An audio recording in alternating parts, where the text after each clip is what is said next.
नाथ बाबा अच्छा आमे ब्रह्मचारी अच्छा तापरे जगह हला तीर्थ चक्कर तीर्थ अच्छा कौन पे सेटा चक्र दियागला चक्कर तीर्थ कहीं तो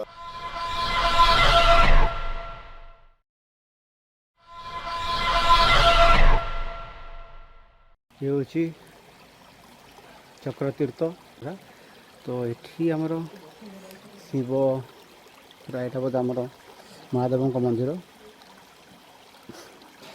ये महादेव मंदिर देखुं सुंदर जगह देखा पहाड़ उपर अच्छी पूरा झरणा भी अच्छी देखुं सब जगह बहुत सुंदर देखा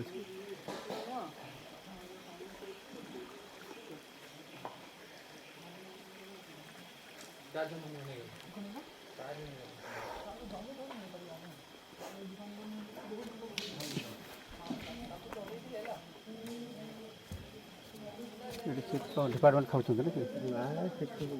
हाँ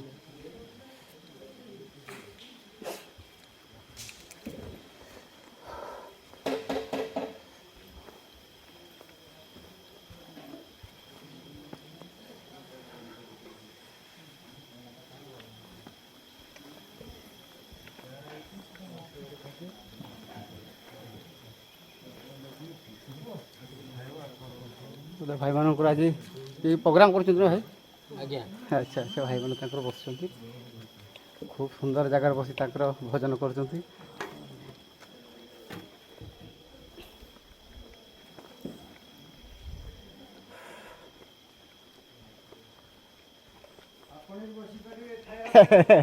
नहीं भाई मुझे खाई देख पड़े आसली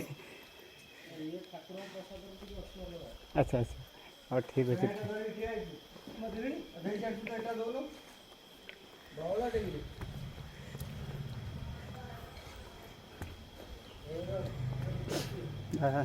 केते सुंदर जगह देखु पूरा सुनसान जगह बहुत शांतिपूर्ण जगह देखा बहुत सुंदर बहुत आराम लगुच ଆପଣ ବାବା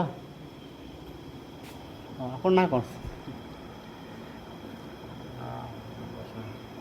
ଜୋର କୁହନ୍ତୁ ଜୋର ଟିକେ କୁହନ୍ତୁ ଶୁଣିବେ ନା ଆଚ୍ଛା ଆଚ୍ଛା ହଉ ମୁଁ ପାଟନା ହଁ ପାଟନା ଏଠି ଆମର ଶ୍ୟାମପାଟନା ଶ୍ୟାମପାଟନା ସେଇଠୁ ଆସୁଛି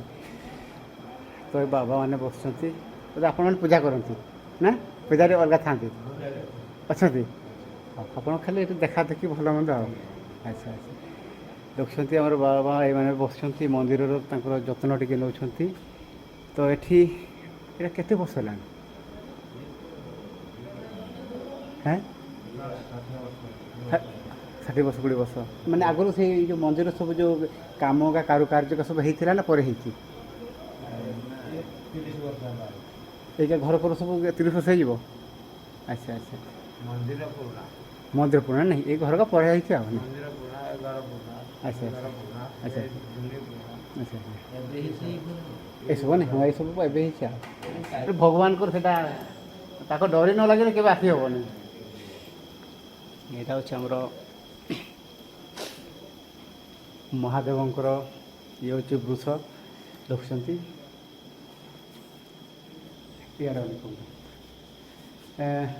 ये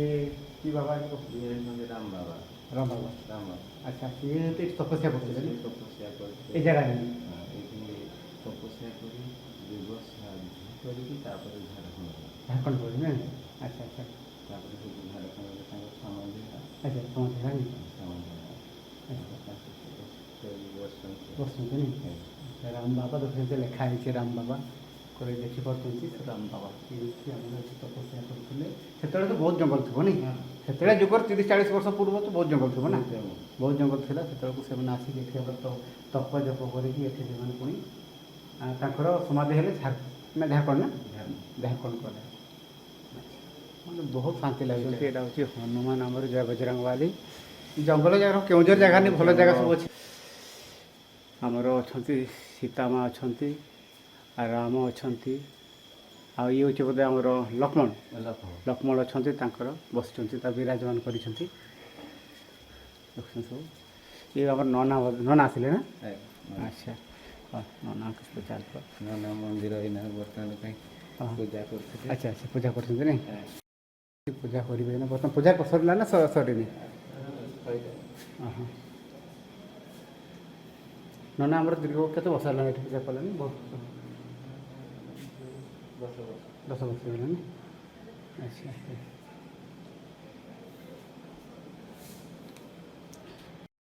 ମୁଁ ଝାଳ ନାଳ ହେଇଗଲି ପୁରା ମାନେ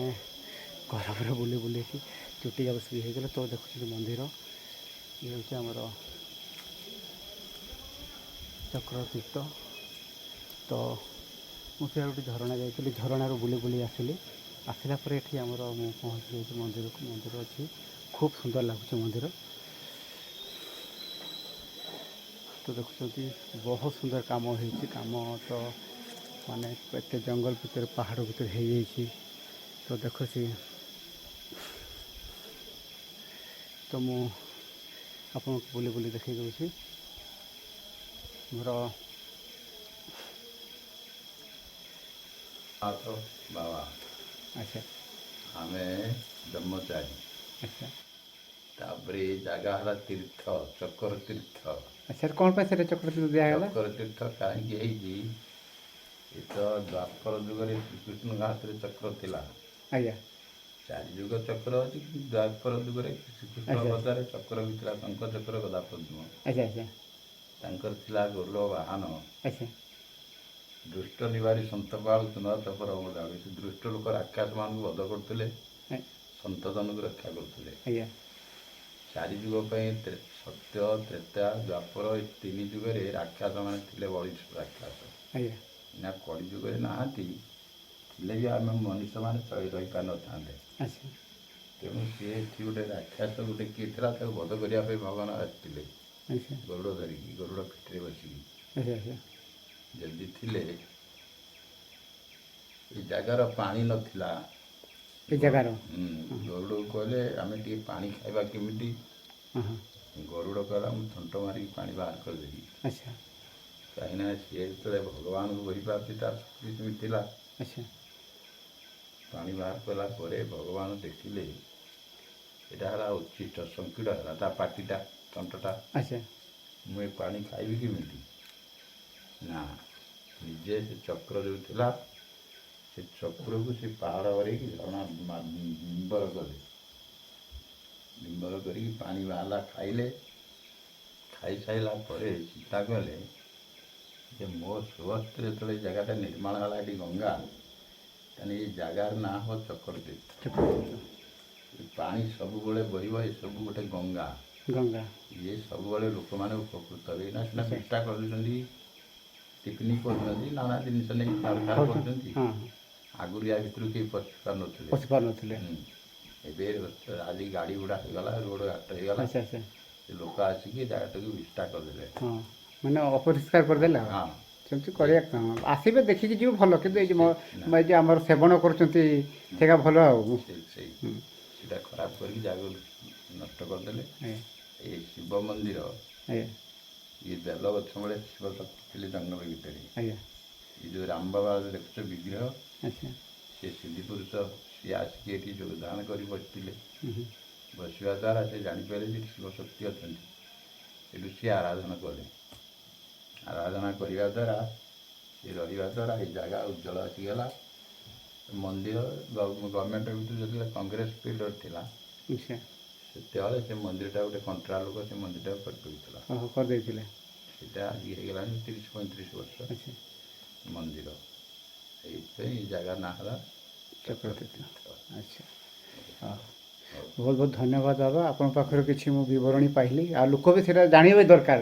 ଲୋକ ବି ଗୋଟେ ମାନେ ଯେଉଁ ଜାଗାଟା ଗୋଟେ ସୃଷ୍ଟି ହେଇଛି ଯଦି ଆମର ଯେଉଁମାନେ ଅଛନ୍ତି ଆମର ଭକ୍ତଗା ସେମାନେ ଯଦି ସେ ଜାଗାର ବାବଦରେ ଜାଣିବେନି ନିହାତି ବି ଜାଣିବା ଦରକାର